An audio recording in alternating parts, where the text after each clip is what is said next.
This is the Bill Press Show. Hard to believe it's over. One day of campaigning left, and then vote, vote, vote. Vote early, vote often. That's my recommendation. Good morning, everybody. What do you say? It is Monday, November 5. Good to see you today. Hope you had a good weekend and are ready to tackle the news of the day, this last day of campaigning. Frenzied activity on the part of President Obama and Bill Clinton and Joe Biden and Mitt Romney on the other side. I guess Paul Ryan's still out there. I haven't heard from him for weeks. Who? Who? Right. The guy that wants to kill Social Security. You remember him? Oh, that's the guy. Right. Yeah. It is the Full Court Press on a Monday morning. Good to have you with us. And join the conversation anytime at 866-55-PRESS. That's our toll-free number. Send us your comments on Twitter at BP Show, on Facebook, facebook.com/Bill Press Show, and join the chat room, and you can get your say and debate the issues with your fellow Full Court Pressers all across the land. Go to current.com and join the chat room. He's here for the full hour in talk about a chat room. Mark Levine, our friend, good fellow talk show host. Mark, here is a friend of Bill this morning. Good to see you. Always glad to be here, Bill. All right, welcome back. Thank you. And our regular team here, Peter Ogburn and Dan Henning. Happy Monday. Good morning. Guys, everything good? Yes, indeed. Everything's great. Phil Backert's got the phones. And Cyprian Bolding, as always, videographer here. He does football, he does basketball, he does baseball, and he does... The Full Court Press. The Full Court Press, yes. So, Mark and friends and neighbors, the message of the day, the most important message of the day, I think, was told best by Will Ferrell, who made this spot for the Obama campaign. Our civic duty tomorrow. Here he is. Hi, Nice spot. I'm Will Ferrell, comedian, actor, founder of Facebook. And I will do anything to get you to go out and vote on November 6th. I'm not kidding. Hungry? How about a home-cooked meal? Hey. Won't be like angel hair pasta. You need a guy to help you move a couch? Done. I've even There it got is. my own van. Done. If you agree to vote in this year's election, I will personally give you a tattoo. Fair warning, I do not know how to draw. And then he wraps it up, not just vote, but vote for the right guy. If Here's you the vote, rest of I'll it. eat anything you tell me to. Garbage, hair, human toenails, underpants, whatever. I'll do it. I'm serious. I'll do anything to get you to vote. I'll punch myself in the face. I don't care. Whatever it takes. Just go to the polls on November 6th and vote. Vote Obama. It's a slam dunk. Great spot. Great spot. Great message. Don't you think? Yeah, that's really well done. Really well delivered. And I love, it's so important. I have no patience whatsoever for people who tell me they're not going to vote. I know. You know, I've heard all the BS excuses for that over the years, debated it so many times. I tell you, Zero patience. It's usually people who don't bother to register to vote. And then come election day, they, oh, well, I'm not registered. There's no excuse. But the lame excuse is, it doesn't matter. He doesn't need my vote. I hear it here. I live in Washington, D.C. My vote doesn't count. I mean, it goes on. And how many elections, come down to, look at what? Florida, 2,537 votes. And it doesn't matter. It's your civic duty. It's like serving on a jury. I mean, you need to go out and vote. It's not that big a deal. It's one day you get off work. Hey, by law, you get off work. Right. Why would I know maybe you have to stand 4-6 hours. It doesn't matter. You're off work and you're getting paid for it. So what's your excuse? No. You have none. Wait, do we get work off tomorrow? I was going to say, I wouldn't go Not everybody gets the day off. You work. have All from right. 9 a.m. to 7 p.m., I'm sure. So Jim Tankersley from the National Journal is going to join us a little bit later. Mark Levine's here as a friend of Bill. And we are very, very excited this morning to welcome to the program a spokesperson for President Obama. And actually, when you think about it, nobody could speak better for President Obama than his sister, his half-sister, Dr. Maya Sotero-Ng. She also has written a children's book called Ladder to the Moon. Joining us on our newsline this morning. Hey, Dr. Sotero-Ng, or may I call you Maya? Good morning. Good morning. I'm so happy to be here, and definitely please call me Maya. Oh, thank you. So we're all anxious to hear all the stories of your growing up with your little brother here. Yes. Was he nice to you? You know, he was extraordinary, actually. Now that I think about it, at the time I didn't see how extraordinary, but he really did help to raise me. He helped me do my homework, taught me to ride a bike, gave me my first jazz music, took me to my first concerts, cultural festivals, took me to go visit colleges around the country. And he did all of that when he was only in his 20s. And so, and I tortured him, I assure you, as best I could. How'd you torture him, Maya? Well, mostly it was, hanging on his friends and standing in front of the TV during critical moments of the basketball game and, trying to rock the rocking chair back until it flipped over and, creating islands of toys that he wasn't permitted to step on, that sort of thing. All those things that we have done to our little brothers and sisters That's or quite to an older image. brothers and sisters. Islands of toys. I can just imagine that. Right. So what's the age difference between the two of you? 9 years. Is so it? he really did Yeah, help he was- to rear me. And I talk about that as, I think it's significant because really the things that he did for me, I think about as translating really well into his vision for the country, which is one of sort of nurturing every part, the whole child, really thinking about as large a cross-section of the constituency as possible and having a government that's really supportive. So And caring for other people. caring for other people, caring, loving, Yeah. vision of leadership. Now, we know that you have a certain bias in this election, but so do we, and the same bias, by the way. But why do you feel this election is so important for the people of this country today, the choice, or tomorrow, the choice that they make tomorrow? Well, it has to do with what we've just been speaking about, which is I think that there is a stark contrast between the two visions being put forth. And I think that we have made enormous progress in terms of civil rights, in terms of health care, in terms of the economy. And as a teacher, I talk about the value of scaffolding and of building on a strong foundation. And I think we have that strong foundation, and we would be making an enormous mistake if we were to go back and to reverse our position and to become less expansive and to become narrower, which is what I think would happen if, Romney, Ryan were at the helm. And I think that this is going to be a close election, although that mystifies me. I think that we really, therefore, have to encourage everyone to engage in their civic duty and privilege. I'm a U.S. history teacher, among other things, and I try to remind everyone, young and old, of all that we have sacrificed in this country in order to have the privilege to vote, and all of the barricades that were placed in front of us deliberately and in some cases in subtle ways.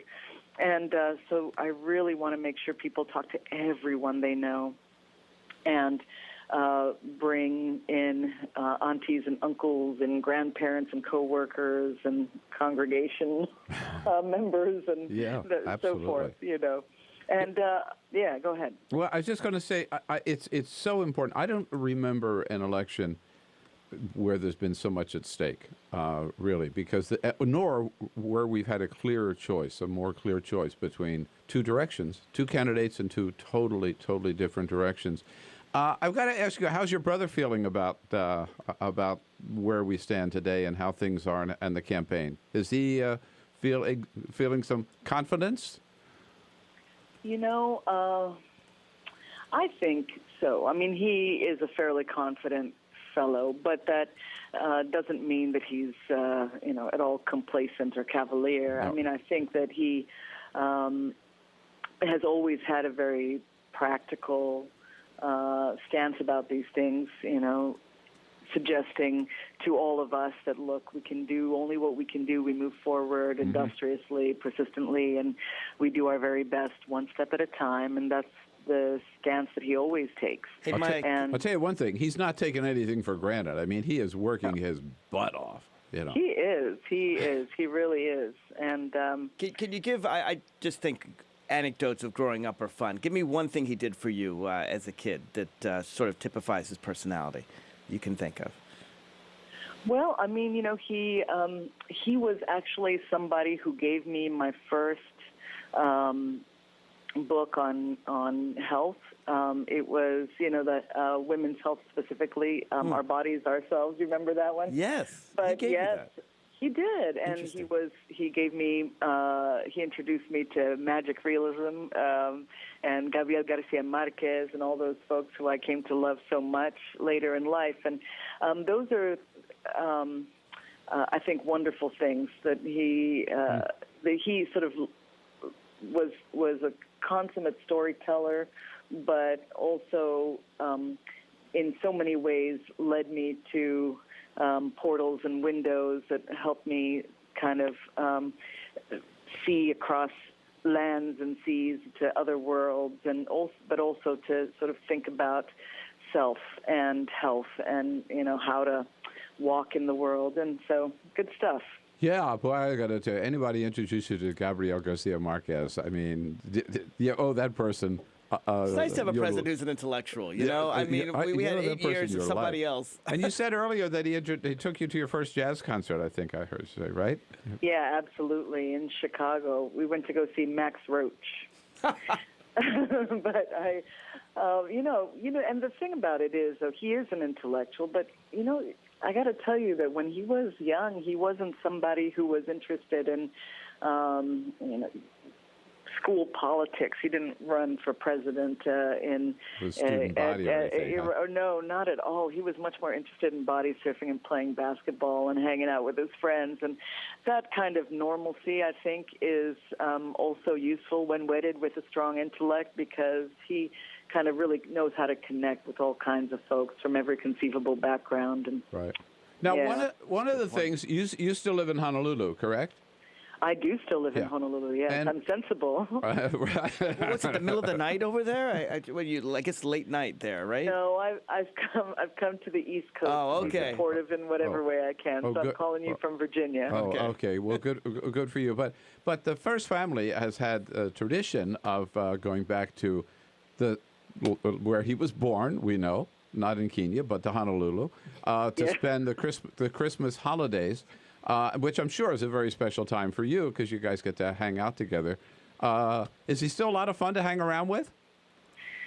Yes, he is. I mean, we occasionally get disrupted by some official memo and that sort of thing. But for the most part, it's easy to forget that he's the president of the United States because he is so completely himself. And he connects with his roots. He goes there really to kind of remember who he is and how he was raised and what things matter and what he committed to long ago and how he can stay true to those commitments. And then we play Scrabble. And he does play golf now, which he didn't really used to do.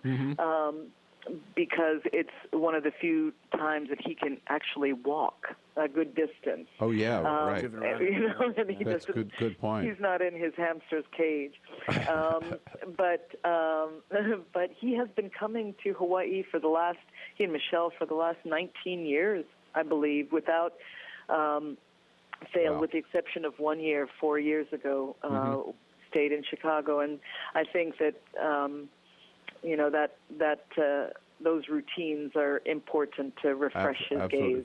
I have to say, he doesn't just play golf; he's become addicted to golf, which is fine as far as I'm concerned. But he really does play it a lot. Well, I got to tell you, you are lucky to have him as a big brother, and he is lucky to have you as a sister Absolutely. too. Thank Maya, you so thank much. you so much for all that you're doing, and. We are encouraging everybody to get out and vote, and to get out and vote for Barack Obama tomorrow, and you make the case a lot easier to make. Thank you, Maya. Thank you so much. Thank you so much for all you do. All right, Maya Satero-Ng, President Obama's half-maternal sister, I think is what they call her. Grew up with him in Indonesia and Hawaii, both. Same mother, different dad. And Mark Levine's here as a friend of Bill. And they're trying to steal the vote already in Florida. Of course. We'll get into that when we come back here on the Full Court Press. Heard around the country and see. 25 minutes after the hour, the Full Court Press on a Monday, November 5, a very important Monday. Great to see you, Mark Levine. Good to have you back here as a friend of Bill this hour.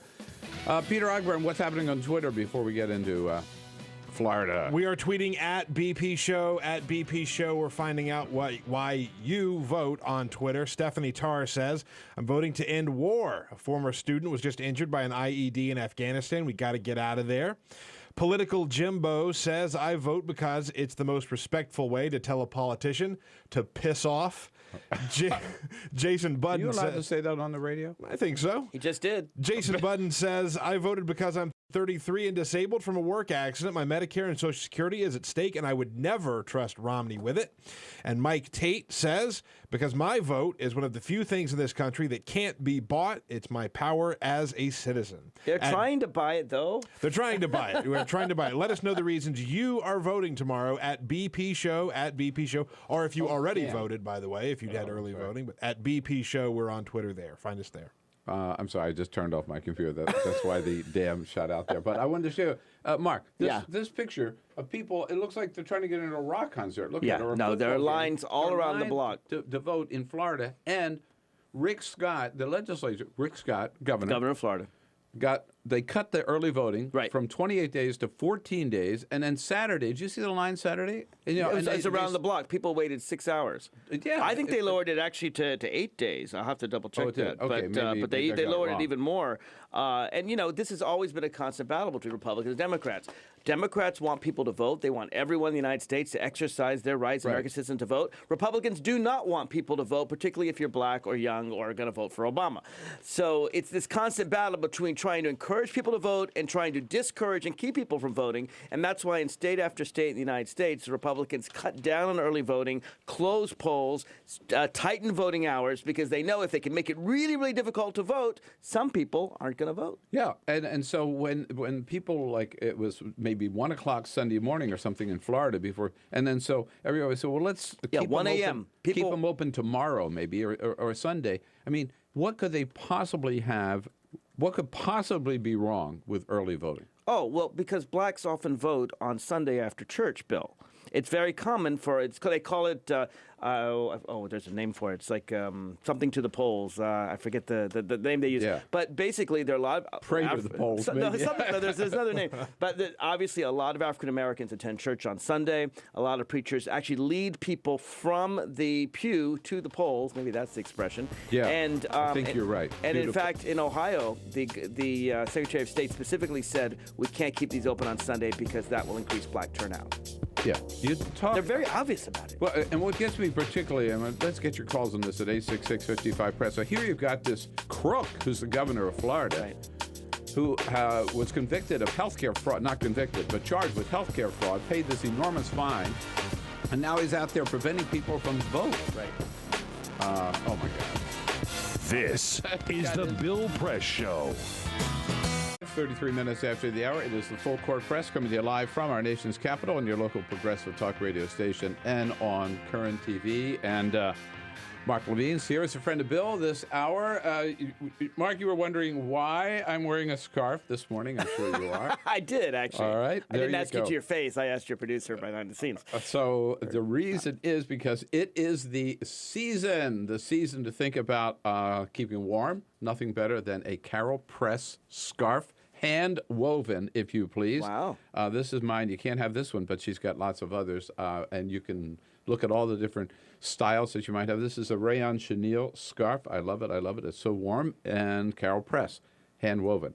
There you go. So go to the website, BillPressShow.com. You're thinking no relation to you, Carol Press? Just happens to be the talented member of the family. Okay. Go to the website, BillPressShow.com, obviously, and click on the scarves, and you'll see all the selection that she's got.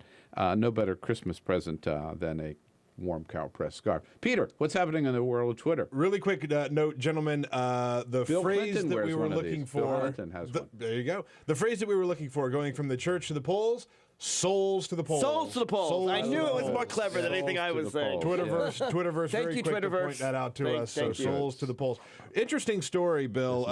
We're talking about voting and the links that people are going through to vote. Yeah. An important decision over the weekend in New Jersey. Yes. New Jerseyans who have either lost power or polling places that have been destroyed by Superstorm Sandy. New Jersey can now vote by email and fax. They will be taking in email ballots until 8 o'clock on Tuesday, tomorrow.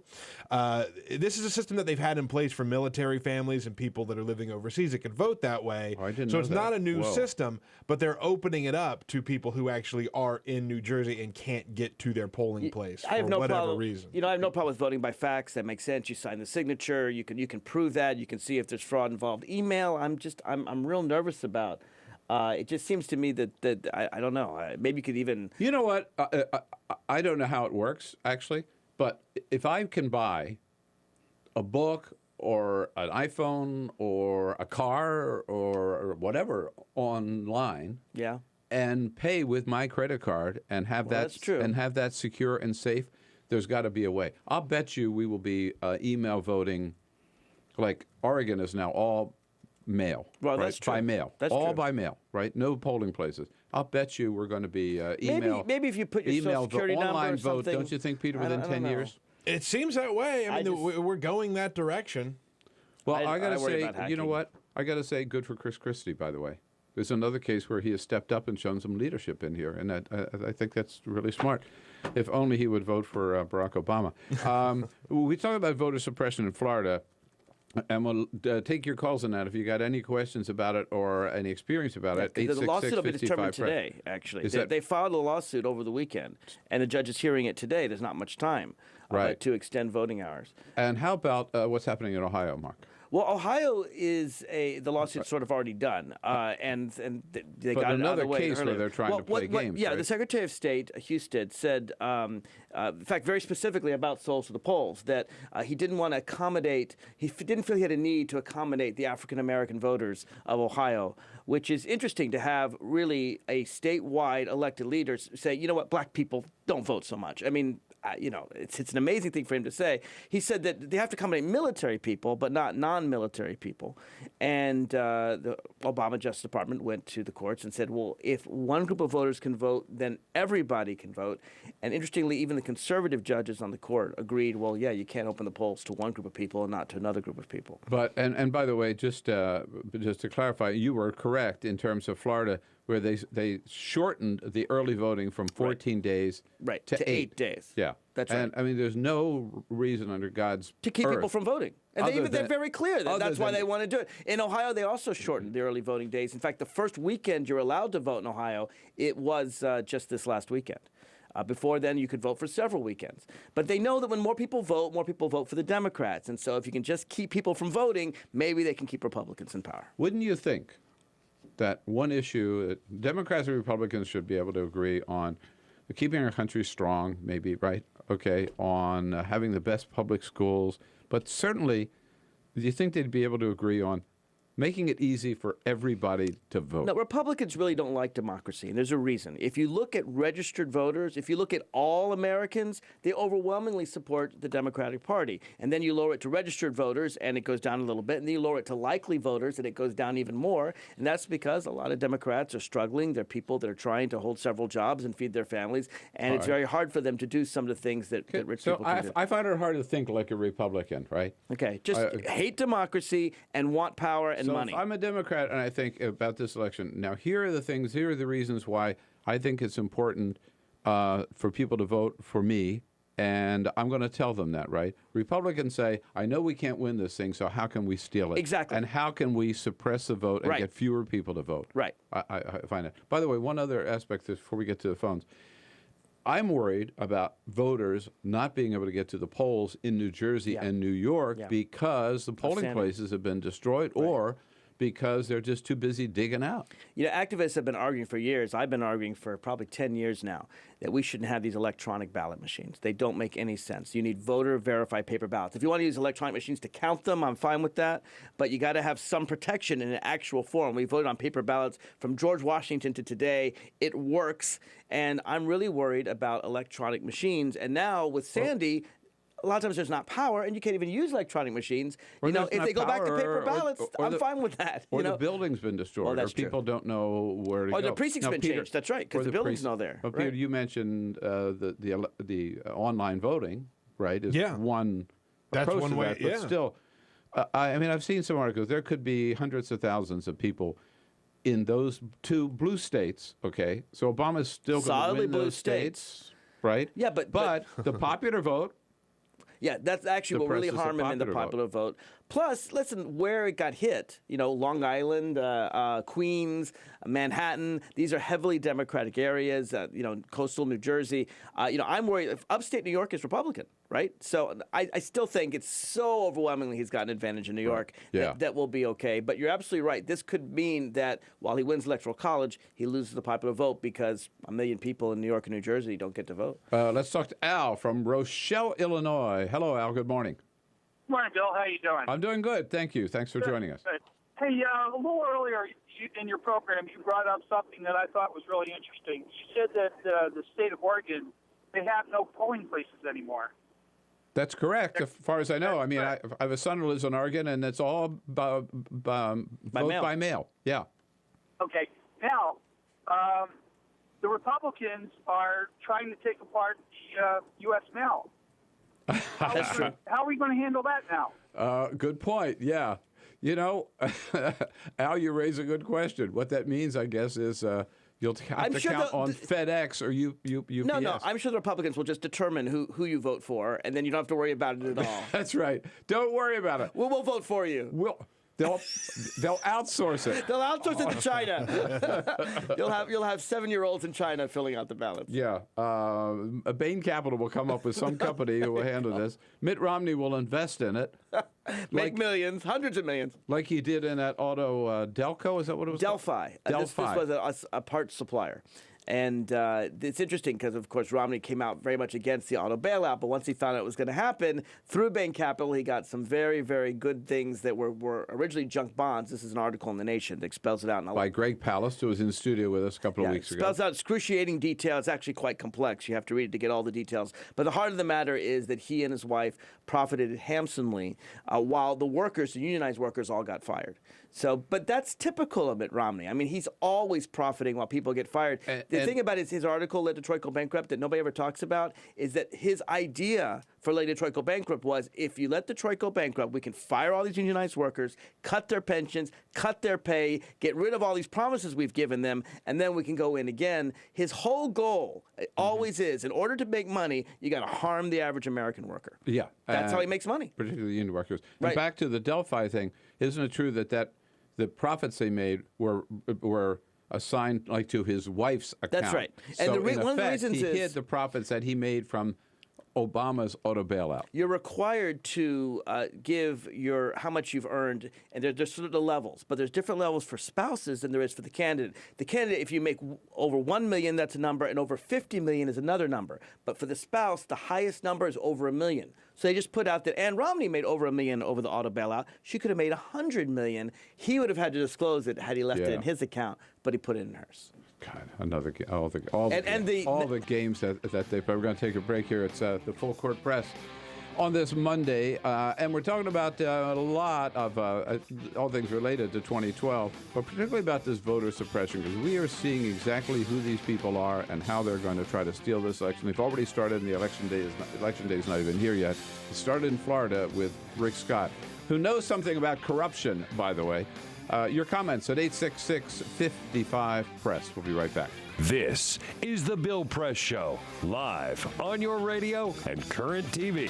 13 minutes before the top of the hour here, the Full Court Press on Monday, November 5. Rebecca Berg from BuzzFeed joins us at the top of the next hour. Mark Levine's here as a friend of Bill this hour. We'll get back to your calls and our conversation about some of the voter fraud that we've seen already in over this election day. Mark, in terms of reasonable voices, Peter, anything on Twitter before we jump? Just a couple of quick notes I wanted to throw out there on the idea of New Jersey now letting their residents vote by email. Whether or not that's a good idea. One person says, "I'm for anything that makes it easy to vote."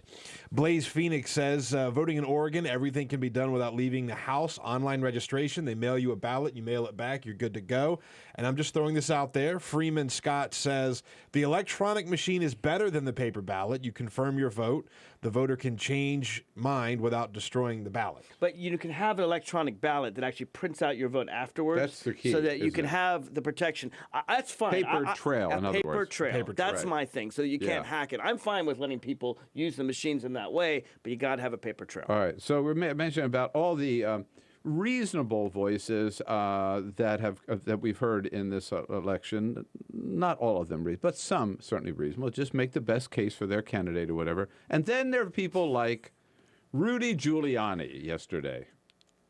They should be ashamed of themselves. The greatest country on earth, the greatest country in the history of the world, and our growth is at 1.2%. He should resign. Oh, yeah. He told us he would shut resign. up. Oh, shut up. If Get he out of did here. this- Get out of here. You know what? There was a study Big. by the International Monetary Rudy Fund. Giuliani. Give me a break. But World Economic Outlook, and of course the entire world's economy is depressed, has been since the financial scare. Here's the interesting thing that it showed. Of all the industrialized nations on Earth, United States, Japan, Canada, Western all Europe, of whatever. Europe, Yeah. Germany, guess who had the highest predicted growth rate for the next 4 years? The United States of America, even higher than Canada, predicted at Those 3%. These people want America to fail. Well, of course really they do. They want Of course they America do. to fail, and they want to talk it down and say how bad it is. That's and right. I mean, the whole thing. I mean, yeah. Rudy Giuliani yesterday also said that what's happened with Hurricane Sandy is worse than Hurricane Katrina.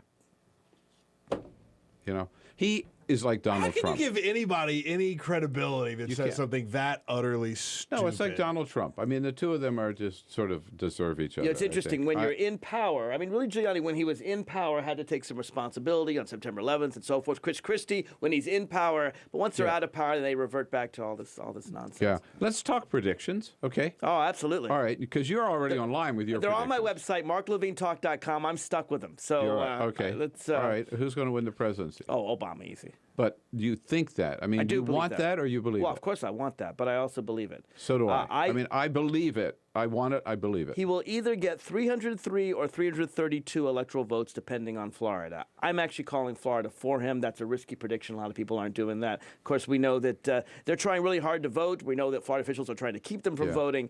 But I Well, think those lines. I'm not going to go tell so you far as to something. predict the number of electoral votes. Oh, I but, know, but 332. Obama's going to win. Who's going to win Absolutely. in Ohio? Oh, Obama's going to win in Ohio. Okay, I'm sorry. I'm going to Senate races now. We Oh. have to No, predictions. excuse me, You- Sherrod did you- Brown. I think you Sherrod Brown- predicted more than just the presidency, right? Did I you? didn't predict every single Senate race. I predicted a number. I said Okay. 54. I think we actually gain a seat. Oh, really? Yeah. Okay. Maybe I'm a bit of an But let's optimist. go. But we don't lose seats. Put it Sherrod that way. Brown is going to win in Ohio. I think Sherrod Brown's going to win. In Massachusetts? I'm worried about that one. Really? I love Elizabeth Warren, and by all accounts, it's a Democratic state. She's a Democrat, but culturally, I think Scott Brown he's like a guy's guy, and she's kind of. I love her. I want to see her run for president in 2016, but I just don't know that she's got the charm that he has, and it's unfortunate that I that think she's matters. got a lot. I disagree with you. I totally disagree with you. Elizabeth I Warren. love her policy. But just relax. Elizabeth Warren's going to win Massachusetts. I sure hope so. Just No, relax. son. How about Virginia? Oh, Tim Kaine's going to win Virginia. Tim Kaine's going to Yes. win Virginia. Yeah, I'm working on the ground game. I'm a you're- precinct captain in Virginia. We're going to make sure Tim Kaine wins Virginia. All right, Tim Kaine wins Virginia. Another big state. Let's see. You've got the Joe Walsh race in Illinois. Oh man, Joe Walsh against Tammy Duckworth. Yeah. Tammy Duckworth. Yeah, Go she's Tammy. got to win that one. She's got Tammy Baldwin in Wisconsin. Oh God, that one's so close. You're a nervous Nelly this I morning. love Freaking me out, man. Come on. Obviously, I love Get Tammy some Baldwin. I know backbone here. Tammy Baldwin. I predicted 54. What about that's backbone. I right. predicted Florida for Obama. That's All right, that's then hard. you need Tammy Baldwin in Of Wisconsin. course we do. She's wonderful. Shelley I know Berkeley Tammy and Shelley Baldwin. Berkeley in Nevada, and Joe that's another Donnelly tough in one. Indiana. Joe Donnelly will win in Indiana. Yeah. And Claire McCaskill will win in Missouri. And Claire McCaskill going to win I'm not so Missouri. sure about Their Shelley opponents Berkeley. made sure of that. Yeah, that that's they were Yeah. going to win. Oh, we did indeed. No, I agree. I don't know the number, but we're going to pick up in the Senate. Yeah. I think it'll be at least the same number. And if Obama has a good night, we could even win the House. And Mark Levine, you are a lot of fun, and you know your stuff, and it's good to have you in here. Anytime. invite An me back. hour goes by fast. It goes very fast. Thanks, Mark. Great Thank to you, see you. Bill. We'll come back with Rebecca Berg from BuzzFeed. And I'll tell you what the president's up to today. Busy schedule. This